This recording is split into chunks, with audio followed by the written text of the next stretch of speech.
Assalamualaikum warahmatullahi wabarakatuh. Al-Fatihata li Sayyidil Arabi wal A'jam wa hadiyatan lil muallifi wa masyaykhina wa usulina al-kiram wa li futuhil ilmi khairi wal hikam. Al-Fatiha. A'udzu billahi minasy syaithanir rajim. Bismillahirrahmanirrahim. Alhamdulillahi rabbil alamin. Ar-Rahmanir Rahim. Maliki yaumiddin. Iyyaka na'budu wa iyyaka nasta'in.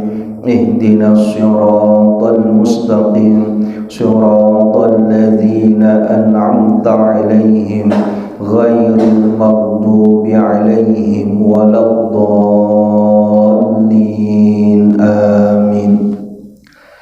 Bismillah walhamdulillah wassalatu wassalamu ala rasulillah Muhammad ibni Abdillah wa ala alihi wa sahbihi wa mawala. Amma ba'du wa'lamu anna an-nabiyya sallallahu alaihi wasallam qala la yanbaghi lil 'alimi an yaskuta 'an 'ilmihi wa la yanbaghi lil jahili an yaskuta 'an jahlihi. Wa bi sanadil muttasili ila al-imamil muallifi rahimahullahu ta'ala wa 'ada an naf'a bihi wa bi 'ulumihi wa bikum fid dharaini amin. Qala wa anha radhiyallahu anha qalat.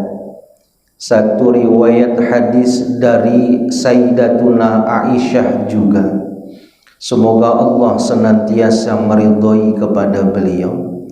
Qalat, berkata Sayyidatuna Aisyah, in kana Rasulullah sallallahu alaihi wasallam, apabila ada Nabi Muhammad sallallahu alaihi wasallam, la yudkhilu alayya ra'sahu, menjulurkan atas diriku kepalanya, wa huwa fil masjidi, dan Nabi berada di dalam masjid.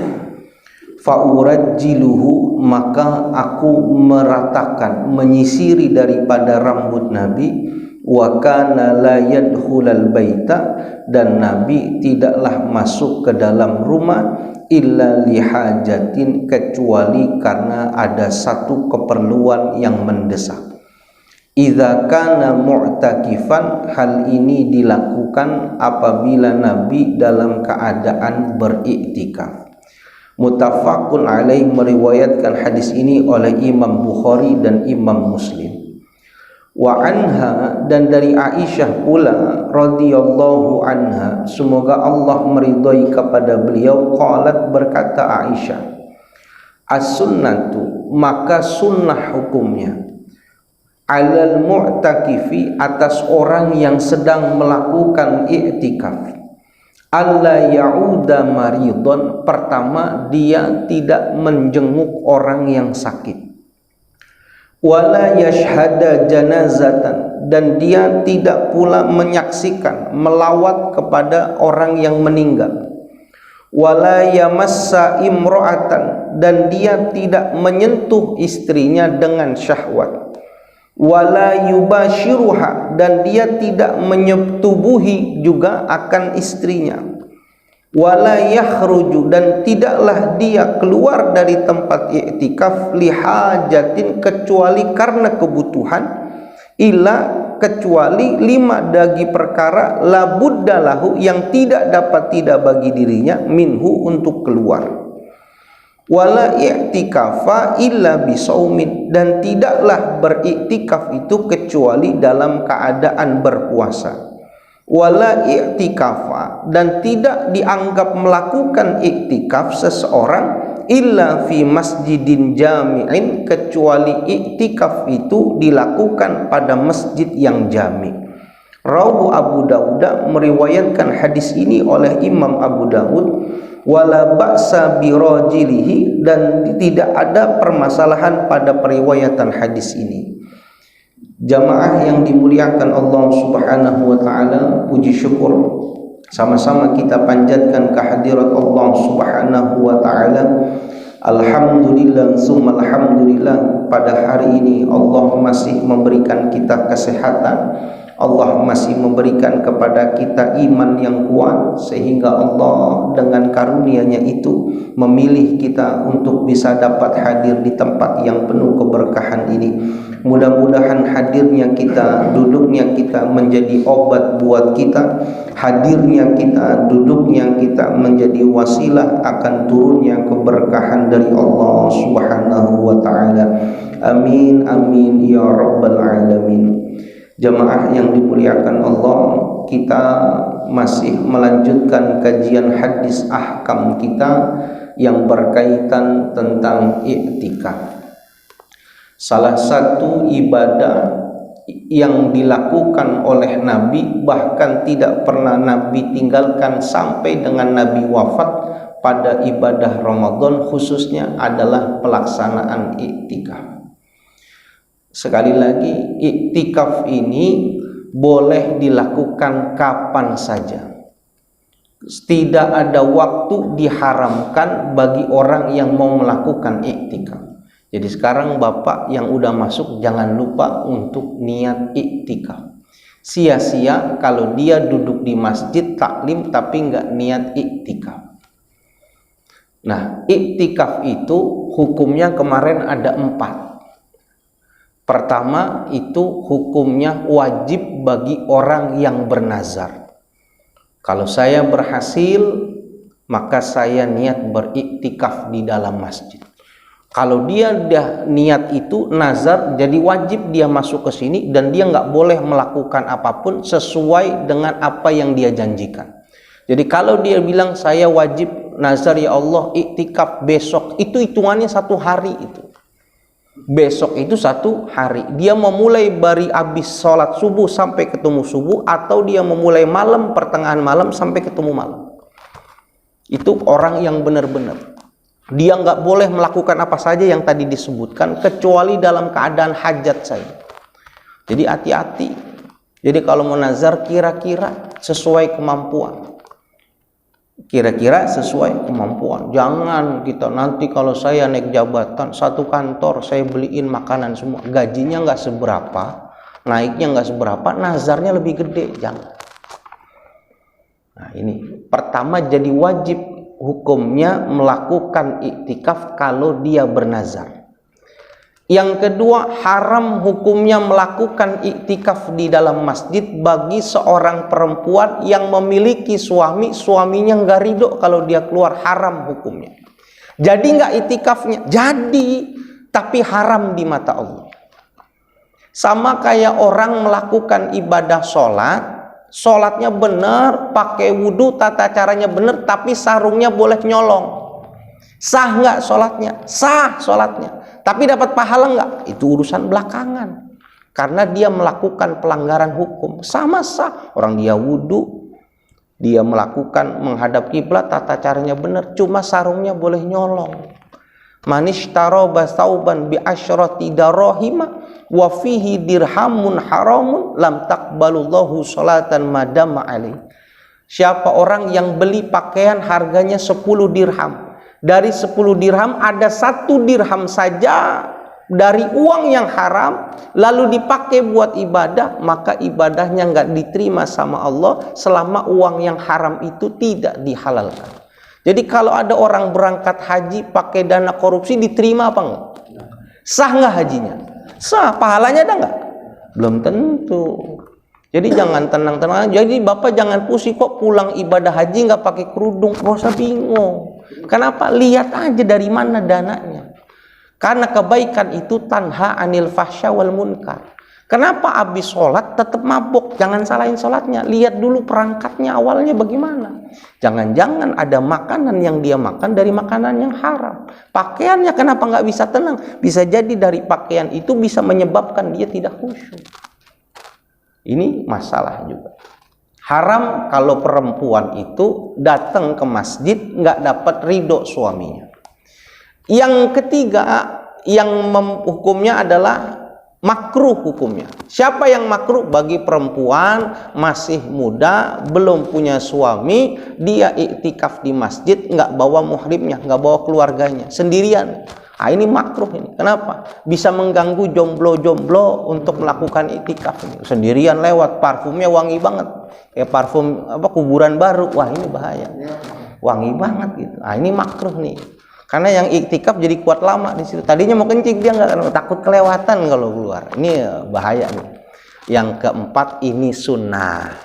Ini hukum asalnya sunnah. Sunnahnya dua, sunnah muakkadah sama sunnah ghairu muakkadah. Yang ghairu muakkadah sekarang nih, setiap masuk masjid walaupun sesaat, ukurannya 1 menit saja dia niat diam di dalam masjid, maka hukumnya mendapatkan pahala sunnah. Walaupun 1 menit, syukur-syukur dia bisa melakukan sholat minimal 2 rakaat.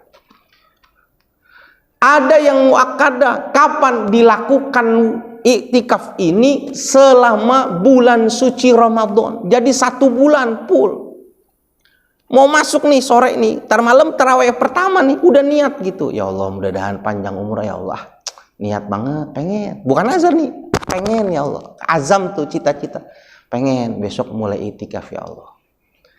Mulai tuh habis sholat taraweh malam, udah dia beresin, mohon maaf, pakaian, sikat gigi gitu, masukin ke tas. Bini ngeliatin aja, mau kemana bang? Diem. Udah rapi, tas anduk di bawah, kasih bini uang berapa sehari? 1 juta, 30 juta kasih. Nih 30 juta. Buat apa? Udah pegang buat kebutuhan di rumah. Cukup nggak 30 juta itu? Perempuan cukup nggak 30 juta sebulan? Hah? Oh, itu apa kurang orang sini ya? 1 juta nih 30 juta. Yang tahu kan perempuan, kita mah nggak tahu. Ini 30 juta istri pertama. Iya, maksudnya istri gitu. Anak-anak kebutuhan tuh. Nah, kitanya ibadah. Jadi nggak pusing, jangan main jalan-jalan aja, Pak, mau dakwah tapi bini nggak ditinggalin duit. Ente pulang rumah dibakar. Jangan, bagus kurus tapi benerin dulu di rumahnya. Jangan orang disuruh sholat, anak bini kagak sholat. Sama aja dia pakai dasi, kagak pakai celana. Jangan, nggak pantas. Gitu. Itu Nabi tuh. Nabi udah tuh ngomong sama istrinya. Makanya Nabi itu bukan di rumahnya nggak ada apa-apa, enggak. Makanan pokok itu ada di rumah Nabi. Berupa beras itu disimpan sama Nabi. Buat nanti kalau paceklik buat makan. Tapi kalau ada orang minta, jangan sampai nggak dikasih kalau Nabi. Taruh dulu beras, sebulan berapa di rumah? 2 karung, taruh 2 karung. Apa telur? Kuat sebulan, beliin 1 peti. Indomie berapa terus beliin. Kasih duit tinggal. Kita ibadah nggak dirongrong. Ini Nabi nih. Di hadis yang pertama kita lakukan ini, yang mendapatkan ini. Tadi sunnahnya di bulan Ramadan. Paling afdolnya itu 10 malam terakhir. Nabi di hadis yang pertama kita baca, saking Nabi tidak mau meninggalkan iktikafnya, Nabi habis berwudu, membersihkan kepalanya, rambutnya basah. Nabi cuma ngelihat ke jendela, dibuka jendelanya, dia panggil istrinya, Neng, Aisyah, ya Nabi, tolong dong, rambut abang disisirin Nabi. Nabi mau bersihin, boleh. Jadi boleh orang yang iktikaf dilayanin sama istrinya, boleh. Supaya dia nggak keluar dari masjid, dan itu paling utama. Jadi istrinya datang ke masjid, bawain makanan. Bang, ini nanti buat sahurnya nih ya, nasi, ayam, sayur asem, teh panas, semua udah disiapin semua. Boleh. Bininya di luar sana, no, di luar sini nih, dianya di sini gitu, boleh. Dianya nggak keluar. Kalaupun dia mau keluar, mau tangan sama kepala nggak apa-apa. Yang penting jangan badan yang keluar. Kenapa? Kalau dia sampai keluar, maka iktikafnya batal. Jadi dia pengen yang namanya iktikaf itu benar-benar seharian, itu iktikaf namanya. Kalau yang cuma sampai jam 12 nih keluar, ini mah iktikaf setengah itu. Kalau es campur mah belinya paketnya setengah. Kalau yang full itu sehari benar. Nabi sampai panggil, Neng, ini rambut tolong. Artinya apa? Boleh seorang istri tetap melayani suami supaya suami tidak keluar, itu boleh. Apalagi kalau memang istrinya ikut iktikaf, cakep. Itu dia siapin tempat kayak begini nih Pak nih. Jadi perempuan di sono, laki di sini. Mohon maaf kalau dia tidur dalam rangkaian ibadah iktikaf, jangan dibangunin. Gak perlu ditulis masjid dilarang tidur, karena masjidnya nggak menyediakan tempat buat tidur. Kalau masjidnya tingkat, biasanya di lantai nomor 2 yang bukan lantai utama dipakai, silahkan buat tidur, yang penting masih masjid. Kalau kita nggak ada, minimal dikasih tutup. Silahkan kalau yang mau itikaf tidur di belakang, supaya nggak mengganggu orang yang sholat. Itu masjid luar biasa. Apalagi masjid menyediakan sahur dan buka puasa. Wah, luar biasa ganjarannya. Padahal yang nyediain nggak puasa. Gua berat puasa, gue nyumbang aja gitu. Nggak juga. Itu bagus tuh. Jadi kita boleh iktikaf, tidak dianggap batal kalau kita hanya mengeluarkan sebagian tubuh kita, yaitu kepala dan tangan. Tapi kalau sudah keluar bigoiri hajat, sudah dianggapnya kita melakukan batal iktikaf. Jadi nanti bukan bicara ini kepuasan ganjaran, karena yang dianggap iktikaf itu rata-rata seharian. Maka iktikaf kita sampai jam 1 itu mah bagian celengan kecil kita, supaya nanti kalau diakumulasi lumayan banyak. Tapi kalau Nabi enggak, memang iktikaf itu sebagai bentuk ibadahnya Nabi. Sampai akhirnya ulama-ulama mengatakan nih, ada pantangan-pantangan yang harus dihindari bagi orang yang melakukan iktikaf. Udah nih, rumahnya udah diatur semuanya, anaknya udah dikasih tahu jangan nyari bapak nggak megang handphone 1 bulan, bapak di masjid Al-Manar nggak mau pulang, mau iktikaf di situ. Mau ada pengajian nggak ada pengajian terserah. Nanti saya jelasin apa yang perlu dilakukan di dalam iktikaf. Bapak mau ibadah, uang udah dimak 30 juta. Buat sekolah udah disiapin, udah beres semua. Masuk dia ke masjid, niat iktikaf deh. Ya Allah, saya niat beriktikaf di masjid ini karena Allah Ta'ala. Jadi ini dia niat iktikaf. Maka dia ada beberapa hal yang harus dia lakukan. Pertama, jangan keluar masjid kecuali dalam keadaan darurat saja. Darurat di sini cuma disebutkan 3 hal. Pertama, kalau memang membuat dia batal harus berwudu, maka dia boleh keluar.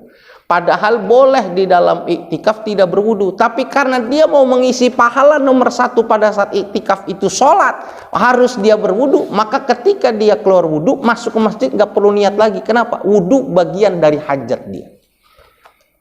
Saya mau sholat nih, tadi kentut, keluar aja, masuk masjid nggak perlu niat iktikaf lagi. Kenapa? Iktikafnya masih berlangsung. Yang kedua, kencing sama berak. Kalau kencing sama berak, keluar. Kenapa? Di dalam masjid nggak boleh ada WC, tempat suci nggak boleh ada kotoran. Kalau dia keluar dalam rangka buang air besar, buang air kecil, maka nanti masuk ke masjid nggak perlu lagi dia niat iktikaf, nggak perlu. Ini 2. Yang ketiga apa? Makan. Makan minum bagusnya jangan di dalam. Kalau emang dia tetap mau iktikaf, penting jaga bersih, taruh dulu plastik, dia makan situ supaya nggak jatuh-jatuhan. Tapi kalau dia mau makannya di luar, lalu masuk lagi, nggak perlu niat iktikaf. Kenapa? Makan itu adalah bentuk yang hajat. Bahkan dalam hadis yang kedua, kalau dia sudah niat iktikaf benar-benar, dia jangan jenguk orang sakit. Jenguk orang sakit itu ganjarannya gede, sebesar gunung Uhud bagi mereka yang niat jenguk orang sakit, apalagi dikasih hadiah. Orang sakit ditanya bagaimana kabarnya hari ini. Orang yang sakit bilang, tergantung lu bawanya apa. Tergantung lu bawanya. Kalau cuma nanya kabar doang mah masih meriang. Tapi kalau lu bawa duit 1 juta sih rada mendingan gitu dia.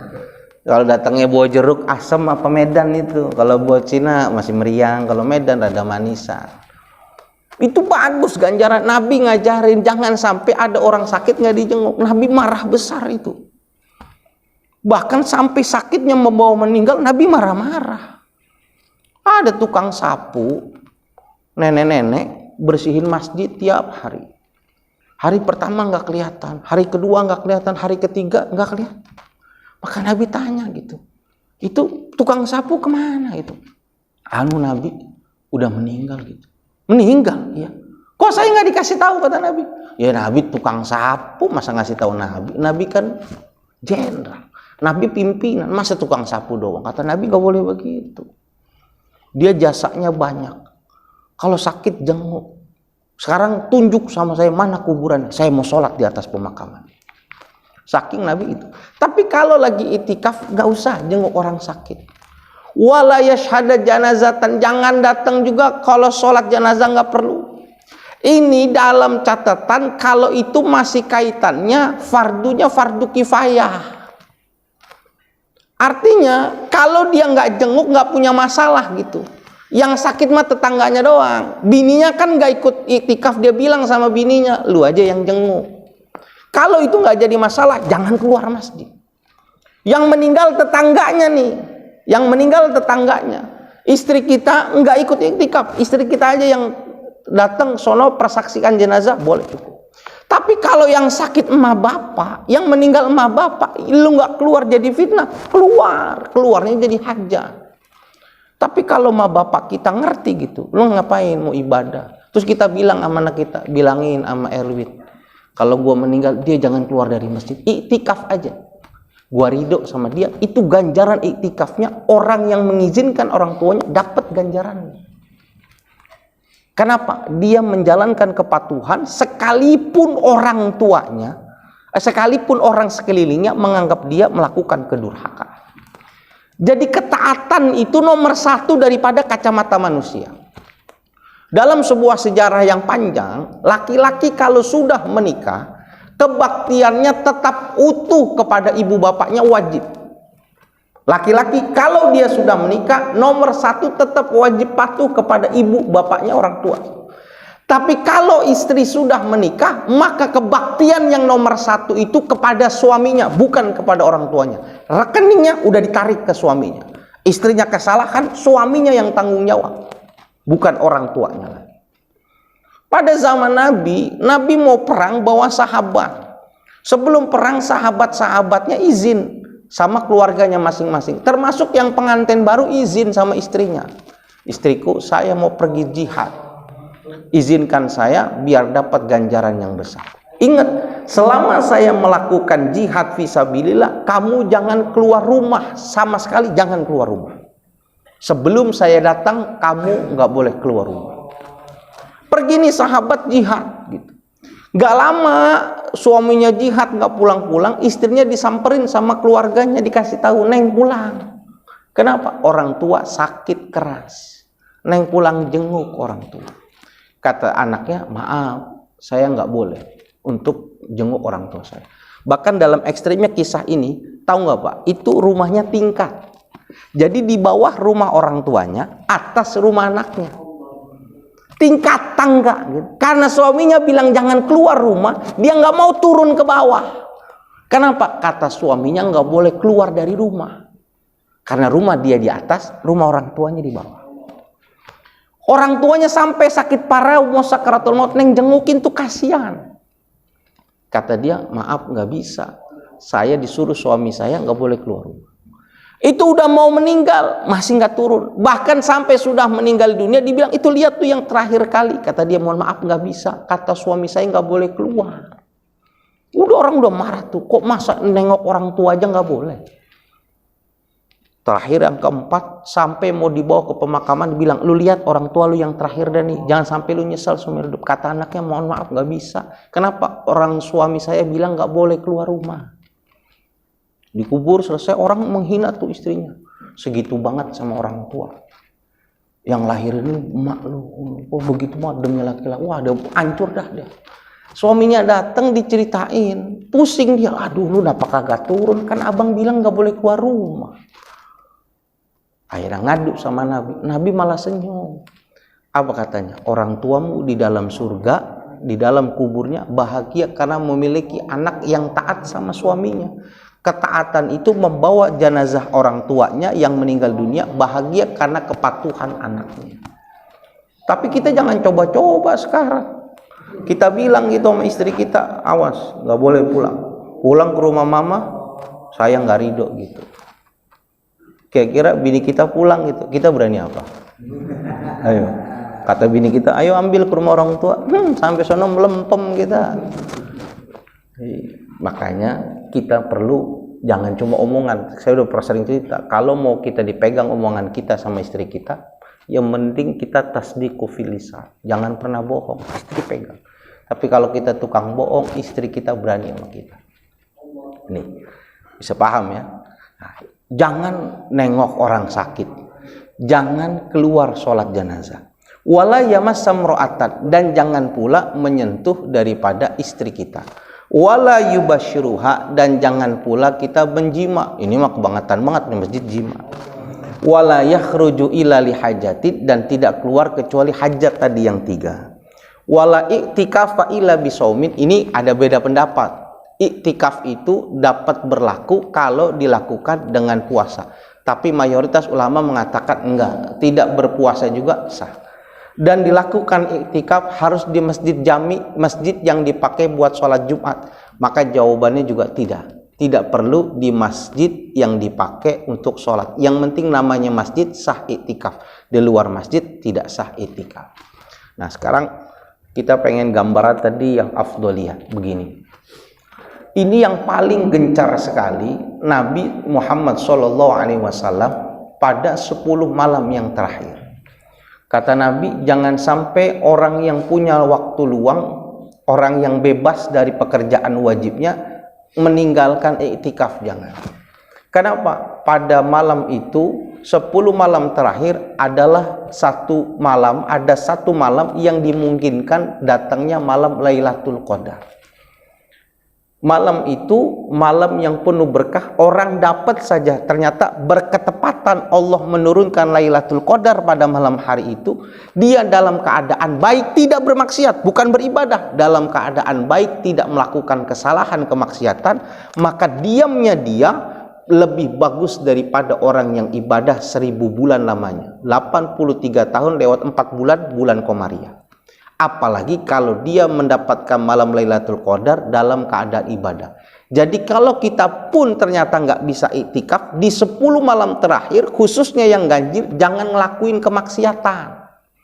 Mafhum mukhalafahnya apa? Kalau kita sial melakukan kemaksiatan pada malam-malam ganjil di 10 malam yang terakhir, dan turun di situ malam Lailatul Qadar, dosa kita lebih parah daripada orang yang melakukan maksiat 1000 bulan lamanya. Jadi ada paham terbalik, hati-hati. Mau menggaple, tanggal berapa nih? Malam 27, jangan lu. Kalau turun Lailatul Qadar, keder kita. Bisa, nggak berkah main kartunya. Main kartunya aja udah nggak berkah, dia bilang mau berkah lagi. Jangan, itu malam yang penuh dengan kemuliaan. Apa makna daripada Lailatul Qadar? Lailatul Qadar itu maknanya 3. Lailatul itu malam. Al-Qadar itu pertama maknanya Al-Karom atau malam yang mulia. Fulanun zu qadrin azimin. Si fulan itu laki-laki yang memiliki kemuliaan yang luar biasa. Lailatul Qadar huwa lailatul kiram. Malam itu malam penuh keberkahan. Kenapa? Karena disitulah Allah menurunkan ganjaran yang besar bagi orang yang mendapatkan pahala. Kalah tuh Bani Israel yang ibadah 1000 bulan, kalah kalau dia dapat Lailatul Qadar. Yang kedua, Lailatul Qadar, Qadar itu maknanya takdir, penetapan Tuhan. Pada malam Lailatul Qadar itu Allah menetapkan urusannya selama 1 tahun. Ada orang bertanya, lah katanya urusan kita ditetapkan pada malam nisfu Sya'ban. Kok ini malam Lailatul Qadar gitu? Ada ulama mengatakan penentuan nasib seseorang itu setiap 1 tahun sekali.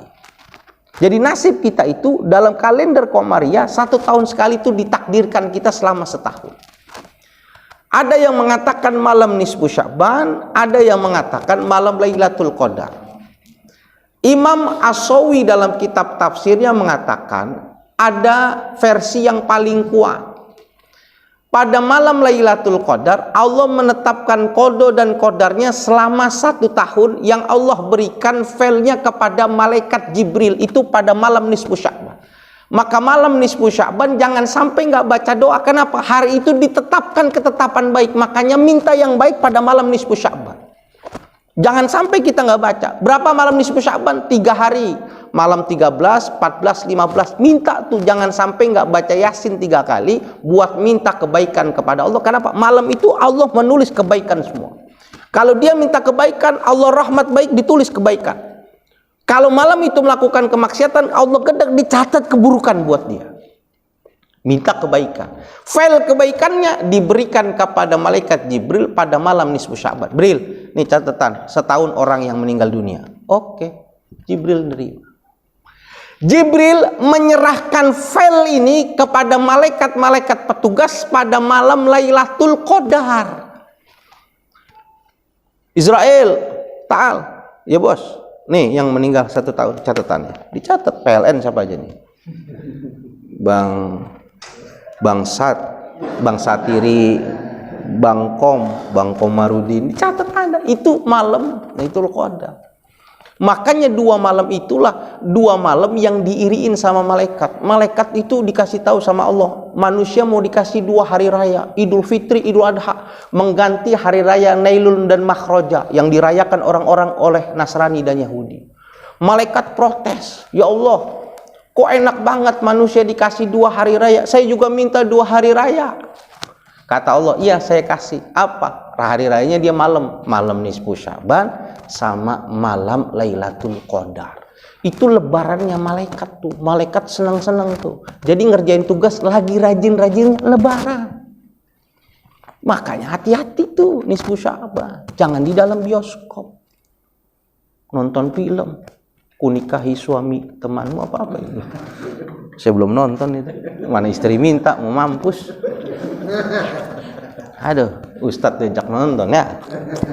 Begini punya bini muda begini. Canda. Bisa dihapus ya. Iya, itu artinya ketetapan. Jadi jangan sampai melakukan keburukan di 2 malam itu. Yang ketiga, Al-Qadar itu maknanya doyako. Doyako itu sempit. Kenapa sempit? Karena pada malam itu Allah Subhanahu wa ta'ala menurunkan malaikat, semuanya turun ke bumi. Jumlah batu, jumlah pohon, jumlah pasir, jumlah molekul air yang ada di dunia kalah banyak dengan jumlah malaikat yang turun, sehingga dunia itu sempit banyaknya malaikat yang turun. Buat apa mereka turun? Malaikat seluruhnya turun buat memberikan salam kepada mereka, orang-orang yang berhasil dan mendapatkan malam Lailatul Qadar. Bahkan Jibril memberikan salaman kepada orang-orang yang berhasil dan mendapatkan malam Lailatul Qadar, dikasih salam sama Jibril langsung. Apa tandanya bagi orang yang mendapatkan malam Lailatul Qadar dalam kehidupannya? Apakah tertinggal parfum malaikat Jibril tercium? Enggak. Kata ulama 2. Apa dapat dia itu? Pertama, raqqa qalbuhu wa kasura dam'u. Raqqa qalbuhu, menjadi lembut hatinya, wa kasura dam'u, orangnya mudah meneteskan air mata. Hatinya gampang renyuh gitu. Naik mobil ngeliat orang terus, hujan-hujanan terus, itu nggak bisa nggak ngasih gitu. Kenapa? Hatinya dalam hati, gua lebih baik 2000 daripada gua yang di situ.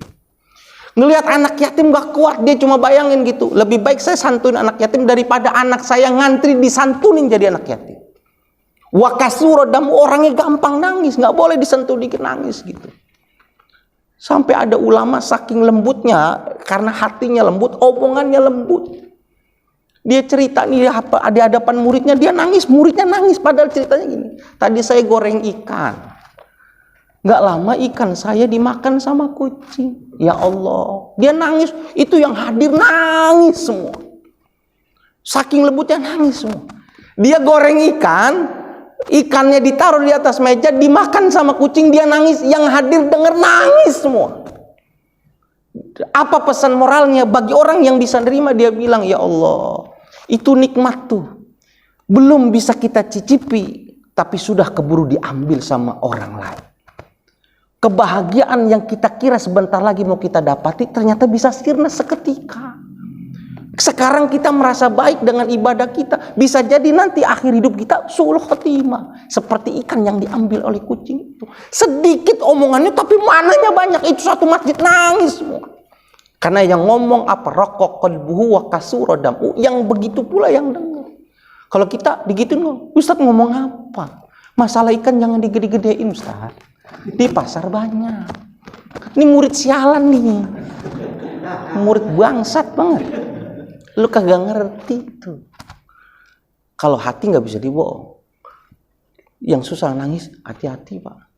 Berarti hatinya keras. Fawail qasyati qulubuhum min zikrillah. Hati-hati orang yang susah netesin. Tapi bersyukur kalau orangnya gampang nangis. Ceritain orang susah, nangis dia. Dengar lagu sejarah Nabi, Aminah, sejarahnya tuh Nabi lahirnya gitu, dia nangis, nggak kuat tuh, itu hatinya lembut. Tapi kalau orang ahli maksiat, hatinya hitam, keras, sukar dia nangis, nggak ada kepedulian. Jangan dikasih, tuman masih muda, punya kaki juga, minta-minta. Penyakit udah mulai, hati-hati. Jangan.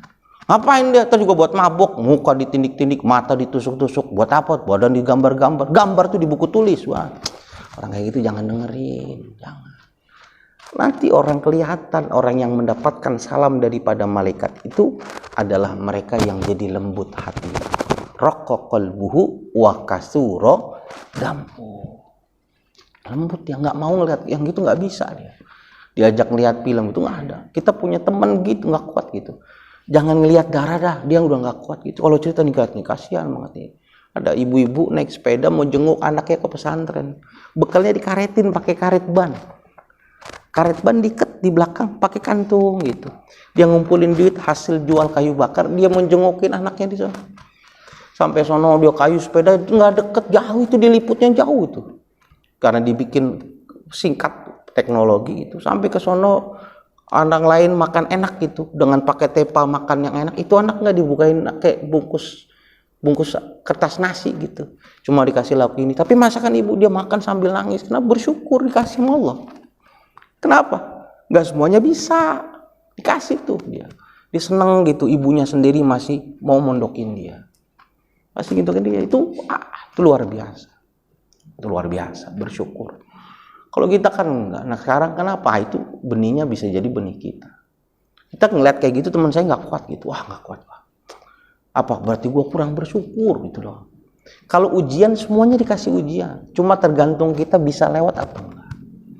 Bisa lewat atau enggak. Ini Lailatul Qadar makna secara simpelnya. Padahal banyak tapi waktunya udah. Besok kita sambung karena di selanjutnya ada doa yang diminta. Supaya kita pengen, ya Allah jangan sampai masa seumur hidup kita nggak dapat. Kalaupun kita nggak dapat, pengen tetap ya Allah. Kita nggak ngerasa, tapi nama kita dicatat di sana sama Allah sebagai nama yang pernah mendapatkan keberkahan Lailatul Qadar. Ada caranya, jangan putus asa. Ada caranya. Ketika kita nggak sadar, hati mungkin masih keras, tapi di sana dipanggil nama kita, bang, ente dapat Lailatul Qadar. Kapan saya dapatnya? Karena ente ngelakuin ini yang diajarin sama guru ente. Kita bersyukur. Jangan kita merasa, nyerah gue jaga listrik gue. Enggak, lu bisa ngelakuin itu. Caranya ini, kuncinya ini, diajarin sama ulama. Supaya nama kita ditulis sama Allah, dapat Lailatul Qadar. Nanti efeknya kita nggak terasa, tangan kita nggak bau bekas salam, tapi ada efeknya gitu. Ini tangan gampang, nggak boleh ngeliat orang susah. Rokok dia keluarin aja. Kenapa? Rezeki hari ini, rezeki gue yang gue makan, yang di rekening bukan rezeki gue, warisan. Tenang, dia nggak pusing, dia udah biasa cobaan hidup tuh, nggak ngeluh, nggak gampang beku. Kenapa? Memang darul bala dunia, udah nggak pusing. Banyak tuh orang-orang gitu. Inilah sekian ini malam sehingga Nabi nggak pernah tinggal. Jangan sampai enggak. Jangan pakai alasan saya pekerja, saya kerang kantor, jangan. Ada nih sempet bangun pulang tarawih walaupun sesaat, bilang sama istri pulang duluan, abang mau itikaf walau saatan, walaupun cuma 2 rakaat, pulang. Selesai sholat tarawih biar istri pulang, dia makan minum es campur duluan, dia habisin, gue bisa beli. Sholat 2 rakaat, dia tenang gitu, ya Allah maafin ya Allah, saya nggak bisa tak itikaf sampai sempurna ya Allah, karena saya punya kewajiban harus istirahat ya Allah. Mudah-mudahan kau berikan kesempatan buat saya untuk bisa iktikaf nanti dengan penuh sebagaimana yang dilakukan oleh Kanjeng Nabi Muhammad SAW. Udah dia pulang, tenang hatinya. Kenapa? Dia punya niat baik, punya azab baik. Nanti dikasih kesempatan sama Allah. Pasti dilihat dulu kadarnya bagaimana. Nah ini kita potong sampai makna Lailatul Qadar. Lalu sebenarnya kapan Lailatul Qadar itu turun? Kita perlu tahu. Lalu bagaimana caranya menggapainya sekalipun kita tidak di dalam masjid? Yang ketiga, doa apa yang kita minta ketika Lailatul Qadar itu diberikan kepada kita? Ya, ini perlu kita pahamin supaya kita nanti ngadepin Ramadan yang tinggal 30 hari lagi udah punya bekal, punya persiapan. Jangan sampai ibadah Ramadan kita sami mawon sama ibadah yang tahun lalu. Mudah-mudahan ada manfaatnya. Silakan kalau ada yang mau bertanya. Cukup semua. Karena dingin ya, enak buat tidur ini mah. Masak Indomie pakai cabe, pakai telur 2, pakai saus. Tapi sausnya yang dari pepaya yang diinjek tuh, pakai kaki tuh, wah enak banget. Kalau ABC kurang enak, makanya yang diinjek tuh katanya tuh. Cap gunung. Subhanakallahumma wa bihamdi asyhadu an la ilaha illa anta astaghfiruka wa atubu ilaik. Assalamualaikum warahmatullahi wabarakatuh.